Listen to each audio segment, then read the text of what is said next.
حضرت علی علیہ السلام کا فرمان: 4 عادتیں انسان کے دماغ کو کمزور کر دیتے ہیں۔ نمبر 1، بغیر سوچے بولنا۔ نمبر 2، غصہ اور جلد بازی۔ نمبر 3، برے لوگوں کی صحبت۔ نمبر 4، فضول خیالات اور دنیا کی فکر۔ نمبر 1، بغیر سوچے بولنا۔ جو انسان سوچے سمجھے بغیر بولتا ہے وہ اپنی عقل کی قدر نہیں کرتا۔ الفاظ تیر کی مانند ہیں، ایک بار نکل جائیں تو واپس نہیں آتے۔ حضرت علی علیہ السلام فرماتے ہیں: عاقل انسان وہ ہے جو بولنے سے پہلے سوچے۔ نمبر 2، غصہ اور جلد بازی۔ غصہ عقل کو جلا دیتا ہے اور فیصلوں کو بگاڑ دیتا ہے۔ جلد بازی انسان کو غلط راستوں پر لے جاتی ہے۔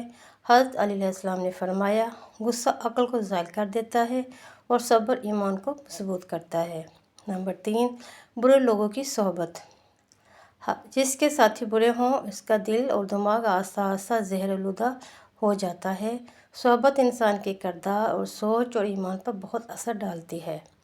حضرت علی علیہ السلام فرماتے ہیں: برے لوگوں کی صحبت دل کو بیمار کر دیتی ہے۔ نمبر 4، فضول خیالات اور دنیا کی فکر۔ جو انسان ہر وقت دنیا کی فکر اور غیر ضروری سوچوں میں گم رہتا ہے، ہر وقت سوچتا ہی رہتا ہے، اس کا دل بھی بے چین اور دماغ بھی کمزور ہو جاتا ہے۔ حضرت علی علیہ السلام فرماتے ہیں: دنیا کا غم دل کو اندھا کر دیتا ہے اور آخرت کی یاد سکون بخشتی ہے۔ آخرت کی یاد سکون بخشتی ہے۔